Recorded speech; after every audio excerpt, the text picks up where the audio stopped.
What if I told you that one of the most powerful business empires on Earth was built not with technology, oil, or luxury materials, but with small plastic bricks? Bricks so simple that children play with them, yet so powerful that they created a multi-billion-dollar empire. Lego looks like just a toy brand, but behind those colorful pieces lies a masterclass in business strategy, psychology, and long-term vision. This is not a story about toys. This is a story about how imagination was turned into an empire. Welcome to Zero to Billion, the channel where we break down how ordinary ideas turn into extraordinary empires. Here, we don't just tell success stories, we decode the mindset, the strategy, and the hidden decisions that transform small beginnings into billion-dollar brands. And today, we're diving into one of the most iconic journeys of all time, how Lego went from plastic toys to a global empire.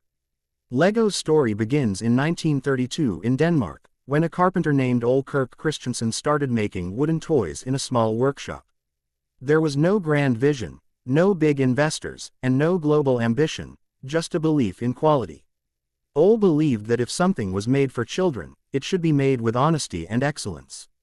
His business faced fires, financial losses, and constant uncertainty, yet he refused to give up. When plastic began to enter manufacturing, most people saw it as cheap and unreliable, but Ole saw opportunity. That single shift from wood to plastic would change everything. The real turning point came in 1958, when Lego introduced its interlocking brick system. This was not just a toy innovation, it was a system designed with extreme precision. Lego bricks were created so that a brick made decades ago would still fit perfectly with a brick made today. This meant Lego never became outdated. Children didn't grow out of Lego, they grew with it. Lego was no longer selling toys, it was selling a lifelong experience. Unlike traditional toy companies that sell fixed outcomes, Lego sold freedom. There were no instructions on how imagination should work. A child could build a house, break it, and turn it into something completely different. This open-ended creativity made Lego more than entertainment. It became a learning tool. Parents didn't see Lego as a toy, they saw it as an investment in creativity, logic, and problem-solving.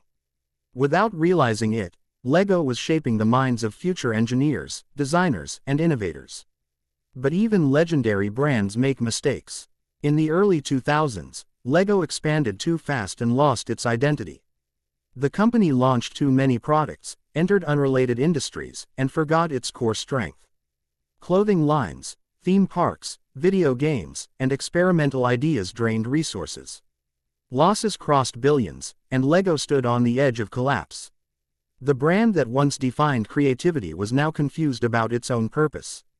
The comeback began with one honest question: who are we really? The answer was simple. Lego was not a fashion brand, not a media company, and not a theme park business. Lego was a brick company. Once this clarity returned, everything changed. Lego cut unnecessary projects, focused on its core product, and started listening to its community. Fans were no longer just customers, they became collaborators in rebuilding the brand. Lego then combined its bricks with storytelling in a smart way. Partnerships with franchises like Star Wars and Marvel didn't replace imagination, they amplified it. Even Lego movies were designed not just for entertainment, but to emotionally reconnect people with the joy of building. Every scene reinforced one idea: you can create anything if you have the right pieces. Today, Lego is more than a toy brand. It is nostalgia, creativity, and identity. Packaged in plastic, adults buy Lego for themselves, collectors display it with pride, and families pass it down through generations. Lego doesn't compete on price, it competes on meaning. People are not buying plastic bricks, they are buying imagination, memories, and a connection to their childhood. Lego's journey proves that you don't need complexity to build an empire. You need clarity, consistency, and purpose. A single plastic brick became the foundation of a billion-dollar brand because it never forgot what it was meant to do. Lego didn't chase trends, it built a system that outlived them. This is Zero to Billion, where small ideas become massive empires. If you enjoyed this breakdown and want more stories about brands, business psychology, and the hidden strategies behind global success, make sure to like the video, subscribe to Zero to Billion, and turn on notifications. Because here, We don't just tell stories, we show you how empires are built from zero.